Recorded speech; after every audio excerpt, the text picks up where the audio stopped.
Elle se masturbait tous les soirs. Jusqu'au jour où elle a vu une main l'étrangler dans son sommeil. Bienvenue dans French Africa Folktale. Sandra n'avait que 16 ans. Une adolescente douce, réservée, bien éduquée. Elle vivait chez ses parents à Abidjan, dans une famille chrétienne où on priait chaque matin et chaque soir. Mais comme beaucoup de jeunes de sa génération, elle avait un téléphone. Et comme beaucoup, elle surfait souvent sur les réseaux, seule, dans sa chambre. Un soir, sans le chercher, une vidéo étrange apparaît sur son écran. Elle hésite, mais elle clique. Ce qu'elle découvre la choque, mais en même temps, elle reste figée. C'était la première fois qu'elle voyait ce genre d'image. Elle sent son cœur battre fort, quelque chose l'attire, sans qu'elle comprenne pourquoi. Elle regarde. Elle reste. Puis, sans même vraiment y réfléchir, sa main glisse doucement. Ce soir-là, elle se touche pour la première fois. Et ce soir-là, quelque chose change en elle. Elle ne le savait pas encore, mais ce geste apparemment innocent, motivé par la curiosité, venait d'ouvrir une porte invisible. Une porte spirituelle. Une porte qu'elle aurait du mal à refermer. Ce soir-là, quand elle s'est endormie, elle a pleuré en silence. Elle ne comprenait pas ce qu'elle venait de faire. Mais elle se sentait différente. Comme si quelque chose l'avait suivie, ou pénétrée. Et dans le monde invisible, un lien venait d'être établi. Après cette première fois, Sandra a voulu oublier. Elle a prié. Elle a demandé pardon. Elle a promis à Dieu que ça ne se reproduirait plus. Mais quelques jours plus tard, dans sa chambre, seule, l'envie est revenue. Plus forte, plus sournoise, plus pressante. Et sans vraiment résister, elle recommence. Encore. Et encore. Parfois 2 fois dans la même nuit. Ce qui avait commencé comme une curiosité devient un besoin. Puis un automatisme. Un réflexe pour calmer ses émotions, son stress, sa solitude. Un petit rituel du soir. Et pourtant, personne ne se doute de rien. À l'église, elle chante. Elle prie. Elle sert même dans le groupe de jeunes. Mais dans le secret de sa chambre, Sandra est enchaînée. Et chaque nuit, elle sent cette chose invisible la réclamer. Comme si une présence l'attendait pour le rendez-vous. Elle commence à faire des cauchemars. À se réveiller en sueur. À se sentir vide. Mais elle n'en parle à personne. Elle pense que c'est juste dans sa tête. Elle ne sait pas encore que l'ennemi s'est installé. Et qu'il compte bien rester là, longtemps. Les mois passent. Puis les années. Sandra a maintenant 18 ans. Elle entre à l'université. À l'extérieur, tout semble parfait. Elle est belle, brillante, respectueuse. Mais à l'intérieur, elle se décompose. Ce qui n'était qu'un jeu est devenu une addiction sévère. Chaque soir, elle doit se masturber pour trouver le sommeil. Elle a tout essayé pour arrêter. Prière, jeûne, même des promesses à Dieu. Mais rien n'y fait. Un soir, après un acte plus intense que d'habitude, elle ressent une étrange fatigue. Pas juste physique. Mais comme si quelqu'un ou quelque chose avait pris un morceau d'elle. Puis elle entend un murmure. Juste une voix dans sa tête, à peine perceptible. Tu es à moi maintenant. Elle ouvre les yeux. Il n'y a personne dans la pièce. Mais elle sent une présence sombre dans le coin de sa chambre. Ce qu'elle ne sait pas encore, c'est que ce plaisir répété, offert volontairement à une force invisible, a été reçu comme une offrande. Et dans le monde spirituel, un pacte a été conclu. Un lien. Une alliance silencieuse. Sandra ne le sait pas. Mais chaque fois qu'elle se donne à elle-même, elle alimente cet esprit caché. Et maintenant, il ne veut plus partir. Il réclame plus. À 19 ans, Sandra commence à faire des cauchemars récurrents. Des rêves flous, dérangeants. Elle voit une ombre s'approcher de son lit. Elle sent un poids invisible s'allonger sur elle. Et parfois, elle se réveille en larmes, haletante, avec une douleur entre les jambes. Comme si quelqu'un avait abusé d'elle dans son sommeil. Mais ce n'est pas un rêve. C'est spirituel. Elle essaie d'en parler à une amie, mais celle-ci se moque. Tu regardes trop de films. Alors Sandra se tait. Elle commence à dormir avec la lumière allumée. Mais rien n'arrête les visites nocturnes. L'esprit vient. Encore. Encore. Et encore. Parfois, elle s'entend gémir dans son sommeil. Et au réveil, elle se sent vide, sale, honteuse. Comme si on lui avait volé quelque chose de précieux. Elle commence à avoir peur de dormir. Ses notes chutent. Son visage se fatigue. Ses émotions deviennent instables. Mais elle garde le sourire devant les gens. Car personne ne saurait comprendre. Ce que Sandra ne sait pas encore, c'est qu'elle est maintenant liée à un mari spirituel. Un esprit sexuel qui a pris possession de son intimité. Un esprit jaloux. Un esprit destructeur. Un esprit qui ne partage pas. À 20 ans, Sandra tombe amoureuse. Un garçon gentil, patient, croyant. Elle se dit, peut-être que je vais enfin guérir. Il commence une relation sérieuse. Mais au bout de quelques semaines, tout s'effondre. À chaque fois qu'il se rapproche, elle ressent une angoisse étouffante. Son corps réagit bizarrement. Elle a des nausées, des palpitations.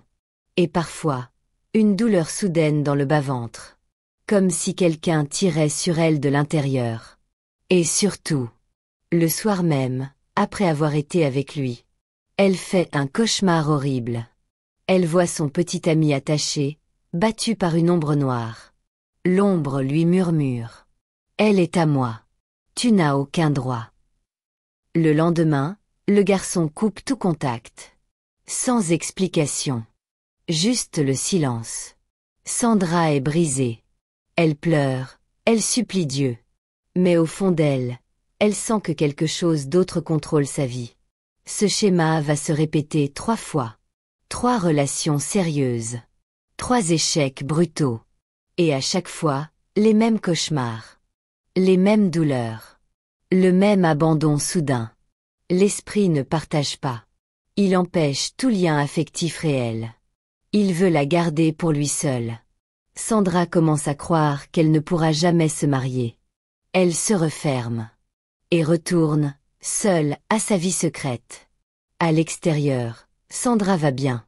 Elle est belle, polie, serviable. À l'église, elle chante dans la chorale.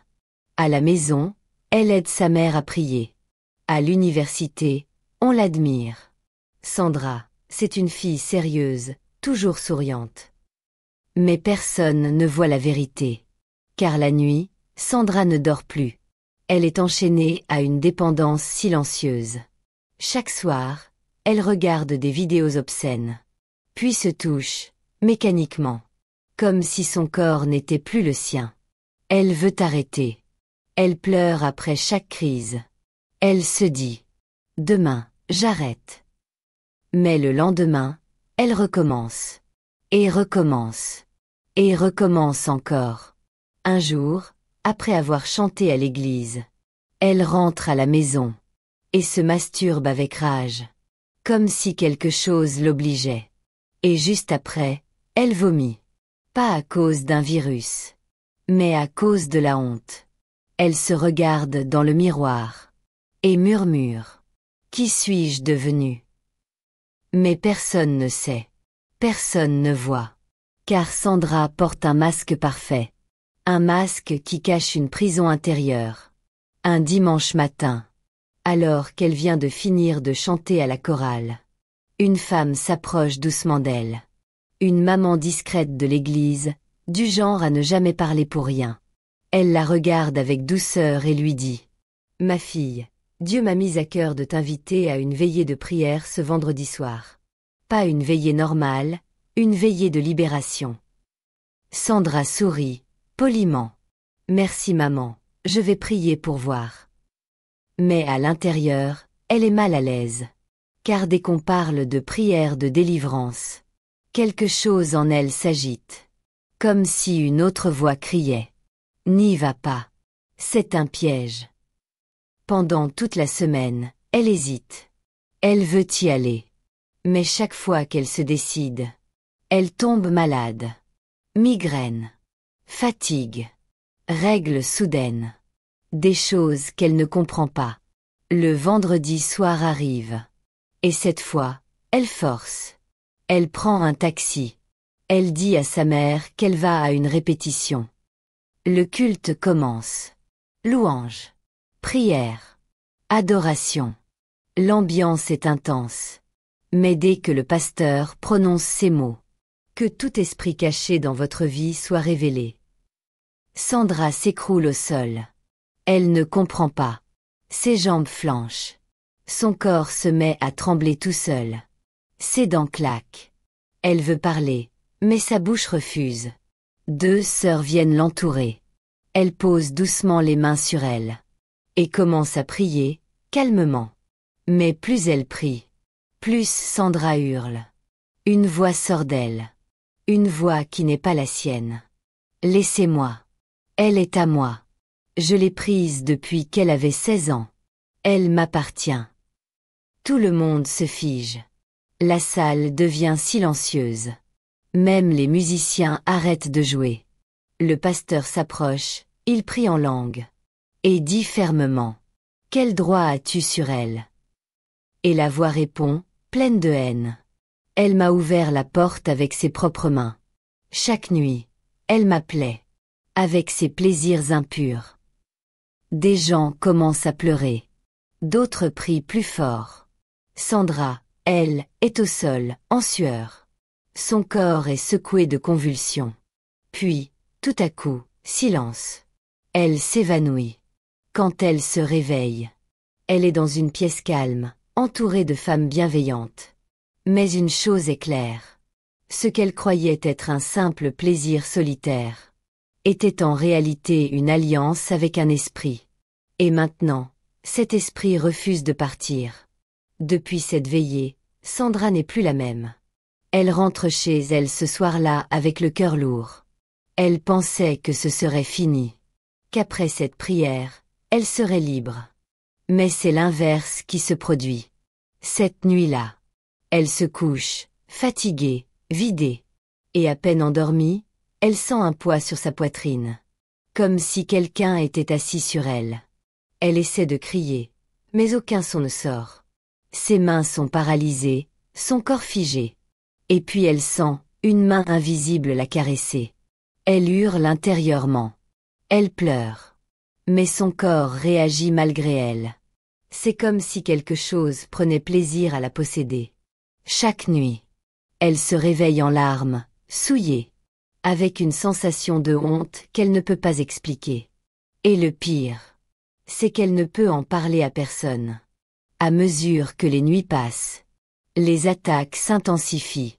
Sandra décide de se confier à une sœur de l'Église, qui l'oriente vers une servante de Dieu. Une femme discrète mais remplie de feu. Elles prient ensemble pendant une semaine. Et lors d'une séance, la voix spirituelle revient. Je suis son mari. Je l'ai marquée depuis qu'elle a goûté au plaisir. Elle est à moi. La femme de Dieu se lève avec autorité. Esprit d'impureté, tu n'as plus de pouvoir ici. Tu es démasqué. Mais l'esprit crie encore plus fort. Si je ne peux plus la toucher, je vais la détruire. Et à partir de cette nuit-là, le cauchemar prend une autre forme. Sandra commence à voir des silhouettes dans sa chambre. Ses lampes clignotent. Des objets tombent tout seuls. Son corps se couvre de bleu mystérieux. Et un soir, en pleine attaque, elle entend la voix dire « Si tu pries encore, tu mourras ». Sandra est terrorisée. Elle ne dort plus. Elle a honte. Elle ne mange presque plus. Sa mère la regarde dépérir, sans comprendre ce qui se passe. À l'église, elle évite les regards. Elle ne chante plus. Elle se tient au fond, la tête baissée. Et une pensée revient sans cesse dans son esprit. Si les gens savaient que tu te masturbais, ils te rejetteraient. Tu es sale. Tu n'es pas digne d'être aimé. La honte devient un piège. Un piège puissant, silencieux. Elle commence à croire que Dieu ne l'écoutera plus. Mais une nuit, alors qu'elle pleure sur son lit, elle entend une voix douce dans son cœur. Je ne suis pas venue pour les parfaits. Je suis venue pour les briser. Reviens à moi. Sandra lève les yeux, en larmes. Pour la première fois depuis longtemps, elle ressent la présence de Dieu dans sa chambre. Pas comme une lumière. Pas comme un miracle. Mais comme une paix. Une paix qui lui donne envie de lutter. Sandra décide de reprendre le contrôle. Elle jeûne. Elle prie. Elle s'accroche à chaque verset biblique comme à une corde de vie. Mais l'esprit ne lâche pas facilement. Chaque nuit devient une bataille. Elle se réveille trempée de sueur. Parfois avec des traces de griffures sur le dos. Parfois même. Elle se retrouve dans des positions qu'elle ne se souvient pas avoir prises. Une nuit, alors qu'elle prie à haute voix, elle sent quelque chose sauter sur elle. Son cœur s'arrête. Mais elle crie. Jésus-Christ est Seigneur. Tu n'as aucun droit sur moi. Et à cet instant, une chose étrange se passe. Un miroir dans la pièce se brise tout seul. Elle tombe à genoux. Elle pleure. Mais cette fois, ce sont des larmes de victoire. Le lendemain, elle retourne voir la femme de Dieu. Elles prient ensemble longuement. Et cette fois, pendant la prière, une révélation éclate. Cet esprit ne t'est pas tombé dessus par hasard. Il est entré à travers une vidéo. Mais il est resté à cause d'une malédiction de lignée. L'arrière-grand-mère de Sandra avait fait des rituels pour préserver la beauté et la fécondité de ses descendantes. Mais en réalité, c'était un pacte sexuel. Un pacte caché dans la lignée. Et à chaque génération, une femme devait être offerte, en restant liée à l'impureté, et soumise à un époux spirituel. Sandra était la prochaine. Pendant 21 jours, Sandra entre en jeûne total avec l'aide de l'Église. Elle ne dort plus seule. Des sœurs veillent avec elle chaque nuit. Chaque prière brise quelque chose. Chaque jour, elle sent le joug tomber, morceau par morceau. Mais au 17e jour, elle fait une crise au beau milieu du culte. Elle tombe au sol. Son corps tremble. Elle crie comme une bête. Les anciens viennent imposer les mains. Ils prient en langue. Ils déclarent la vie, la lumière, le feu du Saint-Esprit. Et soudain, une voix hurle dans sa bouche. Elle était à moi. Elle m'appartient depuis ses 16 ans. Et l'un des anciens crie. Le sang de Jésus parle plus fort. Elle est libre au nom de Jésus. À cet instant précis, Sandra pousse un dernier cri. Et s'évanouit dans une paix totale. Quand Sandra se réveille ce matin-là, tout est calme. Son corps est léger. Son esprit est en paix. Elle sourit, sans savoir pourquoi. Mais au fond d'elle, elle le sent. Elle est libre. Les jours passent. Plus aucune attaque nocturne. Plus de cauchemars.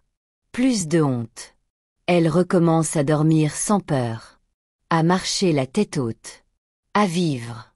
Un dimanche matin, elle monte sur l'estrade. Devant toute l'assemblée. La voix tremblante mais ferme. Elle raconte tout. Sans rien cacher. Et à la fin, elle dit. J'ai été prisonnière pendant 6 ans. L'ennemi a voulu faire de moi un instrument de déshonneur. Mais Jésus m'a délivrée. Et je suis debout aujourd'hui, libre et purifiée. L'église est en larmes.